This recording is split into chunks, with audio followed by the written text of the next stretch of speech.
Hi ಎಲ್ಲರಿಗೂ ನಮಸ್ಕಾರ. Welcome to Bell Fitness. ಇವತ್ತು ಒಂದೊಳ್ಳೆ ಫ್ಯಾಮಿಲಿ ಜರ್ನಿ ವಿಡಿಯೋ ಮಾಡ್ತಾ ಇರೋದ್ರಿಂದ ರಘು ಸರ್, ದೀಪಾ ಮೇಡಮ್ ಹಾಗೂ ತನವ್ ಇದ್ದಾರೆ. ಅವರ ಟ್ರಾನ್ಸ್ಫಾರ್ಮೇಷನ್ ಜರ್ನಿ ಹೇಗಿತ್ತು ಅವ್ರ ಬಾಯಲ್ಲೇ ಕೇಳೋಣ ಬನ್ನಿ. ಸರ್, ನೀವು ಸ್ಟಾರ್ಟಿಂಗಲ್ಲಿ ಜಿಮ್ ಯಾಕೆ ಜಾಯ್ನ್ ಆಗಬೇಕು ಅನಿಸ್ತು ಸರ್ ನಿಮಗೆ? ಅವಾಗ ಕಂಡೀಷನ್ ಯಾವ ಥರ ಇತ್ತು ಜಾಯ್ನ್ ಆಗುವಾಗ, ನಿಮ್ಮ ಬಾಡಿ ಕಂಡೀಷನ್ನು ಒಂದ್ಸಲ ಹೇಳಿ ಸರ್ ಅದು. ಹಾಯ್, ಎಲ್ರಿಗೂ ನಮಸ್ಕಾರ. ನನ್ನ ಹೆಸರು ರಾಘವೇಂದ್ರ ಅಂತ.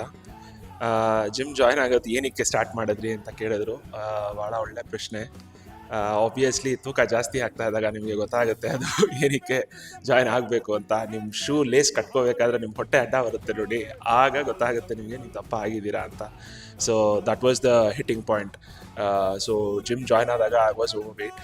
ನನ್ನ ಒಂದು ಹೈಟು ಮತ್ತು ನನ್ನ ಒಂದು ಏಜ್ಗೆ ಹೋಲಿಸಿದ್ರೆ ನಾನು ತುಂಬ ಓವರ್ ವೇಟ್ ಇದ್ದೆ. ಆ್ಯಂಡ್ ಸ್ಟಾರ್ಟಿಂಗಲ್ಲಿ ಎವ್ಯಾಲ್ಯೂಯೇಷನ್ ಎಲ್ಲ ಮಾಡಿ they gave us the right guidance as well. So ಹಾಗಾಗಿ ಅಲ್ಲಿಂದ ಶುರು ಮಾಡಿದ್ವಿ. ಮೇಡಮ್, ನೀವು ಹೇಳಿ ಮೇಡಮ್, ನಿಮ್ಮ ಕಂಡೀಷನ್ ಯಾವ ಥರ ಇತ್ತು ಜಾಯ್ನ್ ಆಗುವಾಗ, ಯಾವ ಕಾರಣಕ್ಕೆ ಜಾಯ್ನ್ ಆದ್ರಿ ಅಂತ? ನಮಸ್ಕಾರ ಎಲ್ಲರಿಗೂ. ನನ್ನ ಹೆಸರು ದೀಪಶ್ರೀ ಅಂತ. ಸೇಮ್ ಆಲ್ಮೋಸ್ಟ್ ಇವ್ರು ಕೊಡೋ ರೀಸನ್ನೇ ಹೇಳ್ತೀನಿ. ತುಂಬ ಒಬೇಸ್ ಆಗಿಬಿಟ್ಟಿದ್ದೆ. ಫಸ್ಟಿಂದನೂ ನಾನು ಸ್ವಲ್ಪ ಹೆಲ್ದಿಯಾಗೇ ಇದ್ದೆ, ಏನಂತ ತುಂಬ ಲೀನಾಗೇನು ಇರಲಿಲ್ಲ.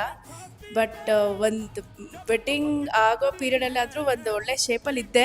But over the period pregnant ಆಗಿ ಮಗು ಆಗಿ ಪೋಸ್ಟ್ ಪ್ರೆಗ್ನೆನ್ಸಿ ಆದಮೇಲೆ ವೆಯ್ಟ್ ಗೇನ್ ಆಗಿದ್ದು ಆಲ್ಮೋಸ್ಟ್ 10 years ಆಯಿತು. ಅಟ್ಲೀಸ್ಟ್ ಏನಾದರೂ ಈಗ ಮಾಡಿಲ್ಲ ಅಂದರೆ ನಾನು 40 years ಆಗೋಯ್ತು. ಈಗಲೂ ಮಾಡಿಲ್ಲ ಅಂದರೆ ಫ್ಯೂಚರ್ ನೋಡೋಕ್ಕೆ ನಾನು ಹೆಲ್ದಿ ಆಗಿರಬೇಕಲ್ಲ. ತುಂಬ ಹೆಲ್ತ್ ಇಶ್ಯೂಸ್ ಇತ್ತು. ನಂಗೆ ಥೈರಾಯ್ಡ್ ಇದೆ, ವೆಯ್ಟ್ ಲಾಸ್ ಬೇಗ ಆಗಲ್ಲ, ಆಮೇಲೆ ಕೈ ತುಂಬ ಜೋಮ್ ಬರುತ್ತೆ, ಶೋಲ್ಡರ್ ತುಂಬ ವೀಕ್ ಇದೆ. ಶೋಲ್ಡರ್ ಇನ್ಫ್ಯಾಕ್ಟ್ ಲಿಫ್ಟ್ ಮಾಡೋಕ್ಕೂ ತುಂಬ ಪ್ರಾಬ್ಲಮ್ ಆಗ್ತಿತ್ತು. So slowly over the period ತುಂಬಾ ಪ್ರೋಗ್ರೆಸ್ ಆಗಿದೆ. All thanks to our Bell Fitness coach. Madam, join ಆದ್ರಿ ಜಿಮ್ಗೆ. ಜಾಯ್ನ್ ಆದಾಗ ಕೆಲವೊಂದು ಟೆಸ್ಟ್ ಎಲ್ಲ ಮಾಡಿದ್ವಿ. ಆ ಟೆಸ್ಟ್ ಎಲ್ಲ ಆದಮೇಲೆ ಟ್ರೈನರ್ ಏನು ಸಜೆಷನ್ ಕೊಟ್ಟರು ನಿಮಗೆ? ಸ್ಟಾರ್ಟ್ ಆದಾಗ ನಂದು ವೇಟ್ ಬಾಡಿನಲ್ಲಿ ಮಸಲ್ ಆ್ಯಂಡ್ ಫ್ಯಾಟ್ ಇದನ್ನಲ್ಲಿ ಪರ್ಸೆಂಟೇಜಲ್ಲಿ ಫ್ಯಾಟ್ ಪರ್ಸೆಂಟೇಜೇ ತುಂಬ ಜಾಸ್ತಿ ಇತ್ತು. ಅಷ್ಟು ನಾಲೆಜ್ ಇರಲಿಲ್ಲ. ಪ್ರೋಟೀನ್ ಇಷ್ಟು ಪರ್ಸೆಂಟೇಜ್ ತೊಗೋಬೇಕು ಫುಡ್ ಪ್ಲೇಟಲ್ಲಿ, ಬ್ಯಾಲೆನ್ಸ್ ಡಯಟೇ ಇರಲಿಲ್ಲ. ಏನಿತ್ತು ಪ್ರಾಬ್ಲಮ್ ಅಂದರೆ ನೀ ಮೇಲೆ ಜಾಸ್ತಿ ಲೋಡ್ ಹಾಕಿ ಜಂಪಿಂಗ್ ಆ್ಯಕ್ಟಿವಿಟೀಸ್ ಮಾಡೋಕ್ಕೆ ಆಗ್ತಾ ಇರಲಿಲ್ಲ. ಉಬ್ಸ ಜಾಸ್ತಿ ಬರ್ತಾಯಿತ್ತು. ಒಂಚೂರು ಓಡಾಡಿದ್ರೆ ಉಬ್ಸ ತುಂಬ ಪ್ರಾಬ್ಲಮ್ ಆಗ್ತಾಯಿತ್ತು. ಮೆಟ್ಲತ್ತಿ ಇಳಿವಾಗ ಟೈರಿಂಗ್ ಆಗ್ತಾಯಿತ್ತು. ಕೈ ಜೋಮ್ ಬರ್ತಾಯಿತ್ತು. ಆಮೇಲೆ ತುಂಬ ಬ್ಯಾಕ್ ಪೇನ್ ಇರ್ಬೋದು, ಎಲ್ಲ ತುಂಬ ಬೇರ್ ಮಾಡೋಕ್ಕೆ ಆಗ್ತಾ ಇರಲಿಲ್ಲ. ಸರ್, ನಿಮ್ಮ ಕಂಡೀಷನ್ ಯಾವ ಥರ ಇತ್ತು ಸರ್? ಯಾವ ಮಸಲ್ ಸ್ಟ್ರೆಂತ್ ಇತ್ತು, ಯಾವ ಮಸಲ್ ವೀಕ್ನೆಸ್ ಇತ್ತು ನಿಮ್ಮ ಬಾಡಿಲಿ ಸ್ಟಾರ್ಟಿಂಗ್ ನಾವು ಟ್ರೈನಿಂಗ್ ಸ್ಟಾರ್ಟ್ ಮಾಡುವಾಗ? Sure sir. ಸೊ ನನಗೆ ಆ್ಯಕ್ಚುಲಿ ಶೋಲ್ಡರ್ಸೇ ವೀಕ್ ಇದ್ದಿತ್ತು, ವೆರಿ ವೀಕ್. ಆ್ಯಂಡ್ ನನಗೆ ನೀ ಪೇಯ್ನ್ ತುಂಬ ಇತ್ತು.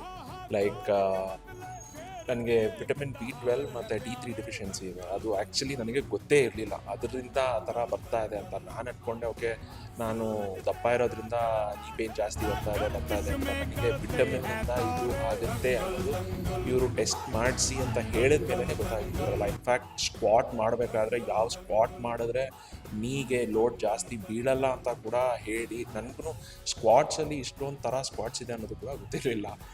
ಸೊ ಅದನ್ನೆಲ್ಲನೂ ಎಕ್ಸ್ಪ್ಲೇನ್ ಮಾಡಿ ನನಗೆ ಭಾಳ ಚೆನ್ನಾಗಿ ಗೈಡೆನ್ಸ್ ಕೊಟ್ಟು, ಸೊ ಈಗ ಈ ಸ್ಟೆಪ್ಪರ್ ಆ್ಯಕ್ಟಿವಿಟೀಸ್ ಮಾಡೋದಕ್ಕೆ ಎಲ್ಲ ಸ್ವಲ್ಪ ಈಸಿ ಆಗ್ತಾ ಇದೆ. ಸೊ ಅದು ಕೂಡ ಓವರ್ ಇಂಟೆನ್ಸ್ ಮಾಡಿಸ್ತಾ ಇಲ್ಲ. ಸೊ ಮಾಡಿಸಿದ ಮೇಲೆ ಕೇಳ್ತಾರೆ ಲೈಕ್ ಹೇಗಿದೆ ಏನು ಅಂತ. ಅದಾದಮೇಲೆ ಸೊ ನನಗೆ ನೀ ಮತ್ತು ಶೋಲ್ಡರ್ ವೀಕ್ ಇತ್ತು. ಆ್ಯಂಡ್ ಶೋಲ್ಡರ್ಗೂ ಬ್ಯಾಂಡ್ ಎಕ್ಸಸೈಸಸ್ ಮಾಡಿಸಿ ಅದನ್ನು ಸ್ವಲ್ಪ ಸ್ಟ್ರಾಂಗ್ ಮಾಡಿಸಿದ್ದಾರೆ ಈಗ.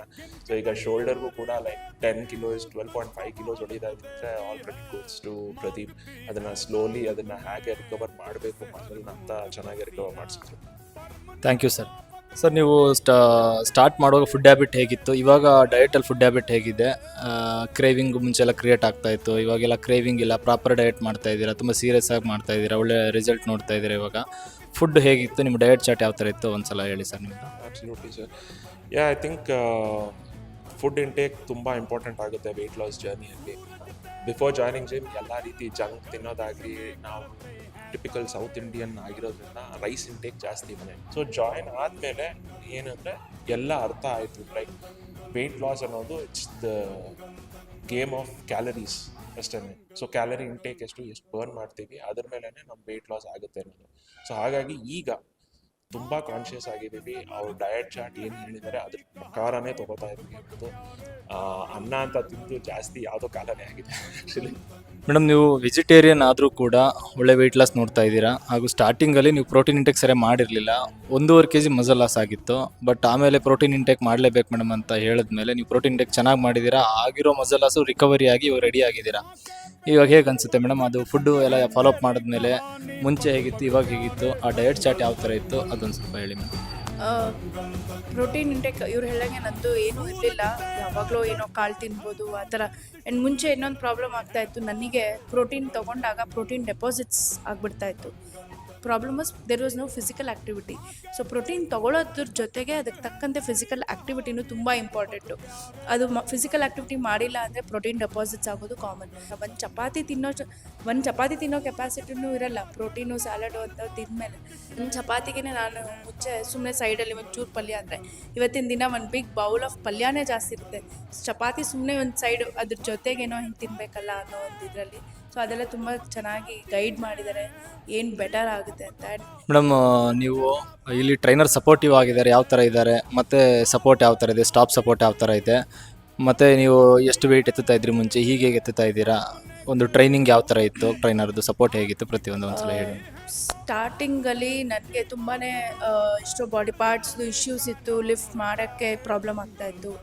ನಾನು ಹೇಳ್ದಂಗೆ ಶೋಲ್ಡರ್ ಮೇಲೆ ಇವತ್ತಿನ ದಿನ ಓವರ್ ದ ಪೀರಿಯಡ್ 4-5 ಮಂತ್ಸ್ಗೆ 5 ಕಿಲೋಸ್ನ ಆರಾಮ್ಸೆ ಫುಲ್ ಡೀಪ್ ಹೋಗಿ ಶೋಲ್ಡರ್ 15 ಕೌಂಟ್ಸು 3 to 4 reps ಮಾಡ್ತೀನಿ. ಅಂದರೆ ನನಗೆ ಕಾನ್ಫಿಡೆನ್ಸ್ ಇರಲಿಲ್ಲ, ನಾನು ಅಷ್ಟು ಕೆಪಾಸಿಟಿ ಇರುತ್ತೆ. ಸರ್ ನೀಟಾಗಿ ನೋಡ್ತಾ ಇರ್ತಾರೆ, ಇದು ಆರಾಮಾಗ್ತಿದೆ, 7.5 ಮಾಡಿ ಮೇಡಮ್. ಅದಾದಮೇಲೆ ನೆಕ್ಸ್ಟ್ ಇನ್ನು ಮುಂದಕ್ಕೆ ಹೋಗಿ madam.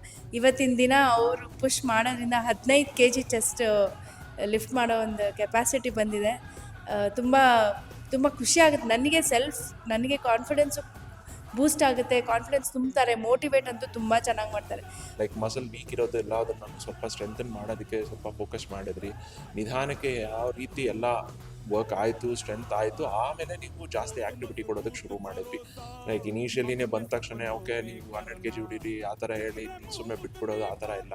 So you are always there guiding us. ಸರ್ ಇವಾಗ ನಿಮ್ಮ ಜರ್ನಿ ಆಲ್ಮೋಸ್ಟ್ ಅಲ್ಲೂ ಒಂದು ಲೆವೆಲಿಗೆ ಬಂದಿದೆ. ಇವಾಗ ಈಗ ನಿಮ್ದೊಂದು 14 kg ಫ್ಯಾಟ್ ಲಾಸ್ ಆಗಿದೆ ಅನ್ಸುತ್ತಲ್ಲ ಸರ್?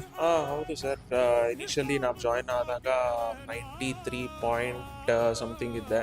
ಸೊ ಈಗ 80 ಹತ್ರ ಬಂದಿದ್ದೀನಿ. So almost 13 to 14 kilos weight loss ಆಗಿದೆ ಮ್ಯಾಟರ್ ಆಫ್ ಲೈಕ್ 4 to 5 ಮಂತ್ಸಲ್ಲಿ. ಸೊ ನನಗಂತೂ ಎಕ್ಸ್ಟ್ರೀಮ್ಲಿ ಹ್ಯಾಪಿ.